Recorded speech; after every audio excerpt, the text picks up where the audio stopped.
Καλημέρα, είμαι ο Δημήτρης Φανταζής, διεκδικώ το Δήμο της Νέας Σμύρνης στις δημοτικές εκλογές Κυριακή 8 Οκτωβρίου. Είμαι ο επικεφαλής στην ανεξάρτητη δημοτική κίνηση Όλοι μαζί μια φωνή για τη Νέα Σμύρνη.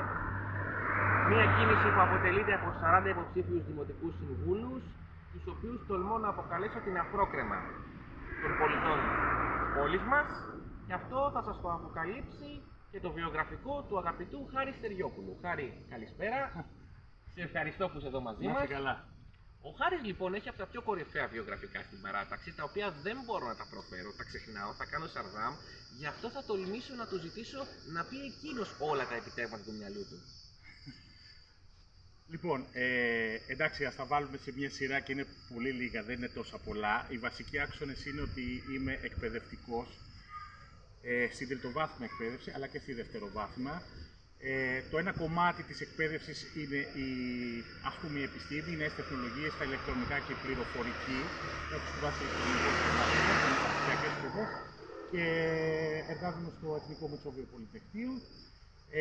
Παράλληλα με την εκπαίδευση όσον αφορά το κομμάτι της επιστήμης, ένα μεγάλο σκέλος του ερευνητικού μου έργου και της ενασχόλησής μου είναι η διαχείριση ενέργειας με νέες τεχνολογίες, όπως αυτά καθορίζονται από τον όρο έξυπνης πόλης, δίκτυα με αισθητήρες, διαχείριση με πλέον το κομμάτι της τεχνητής νοημοσύνης, όπως αυτό οριμάζει και εντάσσεται στην καθημερινότητά μας.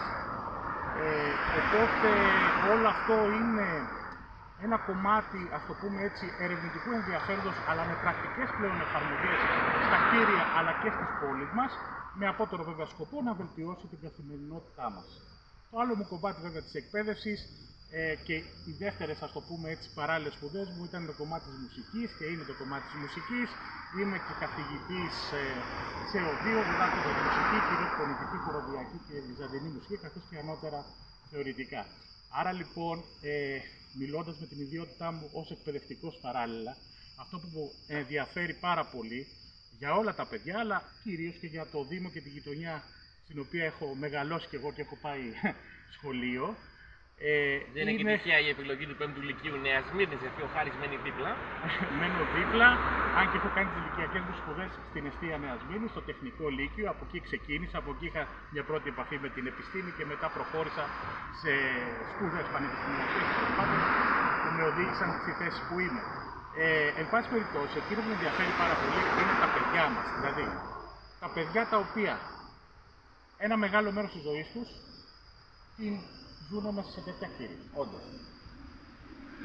Πρέπει λοιπόν σε αυτό το μέρος της ζωής τους, σε αυτό το χρόνο που δαπανούν μέσα σε τέτοια κτίρια, που πρέπει να τους δώσουν μια παιδεία, όχι μόνο την εκπαίδευση αλλά και την παιδεία σε αυτούς, να νιώθουν ότι εμείς οι μεγαλύτεροι, οι δάσκαλοι, οι γονείς, οι συγκάτοικοι τους, οι γείτονές τους ενδιαφέρονται για αυτούς. Πώς μπορούμε έμπρακτα να το κάνουμε? Προσπαθώντας με τον καλύτερο δυνατό τρόπο να βελτιώσουμε τις συνθήκες τους. Αφενός, να βελτιώσουμε τις συνθήκες μέσα στο κτίριό τους, με επίσης ένα αποτέλεσμα το οποίο θα σημαίνει μια εξοικονόμηση ενέργειας. Με όποια διαχείριση έξυπνη, με τη βοήθεια των νέων τεχνολογιών, μπορεί να γίνει και αυτή την εξοικονόμηση ενέργειας. Αυτό λοιπόν έχει πολλαπλά ωφέλη. Τα παιδιά αντιλαμβάνονται το ενδιαφέρον τους, έτσι γίνονται καλύτεροι πολίτες, έτσι γίνονται καλύτεροι δημότες, έτσι αποκτούν ενδιαφέρον για το περιβάλλον, έτσι βλέπουν μια πρακτική εφαρμογή των νέων τεχνολογιών στις συνθήκες της γειτονιάς τους, στη βελτίωση δηλαδή των συνθήκων της γειτονιάς τους, στη βελτίωση των συνθήκων της ζωής τους. Και έτσι αντιλαμβάνονται και αυτοί, όπως θα παραλάβουν κάτι καλό από εμάς, ελπίζω να παραλάβουν, να μπορούν και αυτοί να παραδώσουν με την ίδια συνείδηση και με τον ίδιο τρόπο δουλειάς κάτι καλύτερο από το δικό μας στην επόμενη γενιά, στα δικά τους παιδιά. Και επειδή τα παιδιά αυτά δεν είναι μόνο οι αυριανοί δημότες της Νέας Σμύρνης, ενδεχομένως ορισμένα εξ αυτών να είναι και το μελλοντικό Δημοτικό Συμβούλιο και Δήμαρχος των επόμενων δεκαετιών. Στη σωστή κατεύθυνση λοιπόν, στη θέση 13 από τις 20 προτάσεις για το Δήμο Νέας Σμύρνης, η ανεξάρτητη δημοτική κίνηση Όλοι μαζί μια φωνή για τη Νέα Σμύρνη, προτείνει στα 40 σχολικά συγκροτήματα της πόλης μας, αυτά τα κτίρια, να τοποθετηθούν σε όλα στις ταράτσες τους φωτοβολταϊκά, έτσι ώστε να προκύψει η απαιτούμενη εξοικονόμηση στη δαπάνη της ενέργειας, καθώς ως γνωστόν οι σχολικές επιτροπές είναι χρηματοδοτούμενες όχι με επαρκή τρόπο, οπότε οι λογαριασμοί των ΔΕΚΟ δυσχεραίνουν και την αναλογία που θα μπορούσε να προκύπτει στα χρήματα αυτά για να συντηρηθούν και τα σχολεία. Εμείς με αυτή την κίνηση λοιπόν θέλουμε να μειώσουμε το ενεργειακό κόστος για τα χρήματα τα οποία θα εξοικονομηθούν να πάνε στη συντήρηση των κτηρίων των σχολικών μονάδων της πόλης μας. Στις 8 λοιπόν του Οκτώβρη, Κυριακή κοντή γιορτή λέει ο λαός. Ο λαός της Νέας Μύρνης λοιπόν θα επιλέξει δήμαρχο και δημοτικό συμβούλιο για τα επόμενα 5 χρόνια. Διεκδικώ λοιπόν την εμπιστοσύνη σας στο ανώτατο αξίωμα της πόλης μας. Είμαι ο Δημήτρης Πανταζής μαζί με τον Χάρη Στεριόπουλο.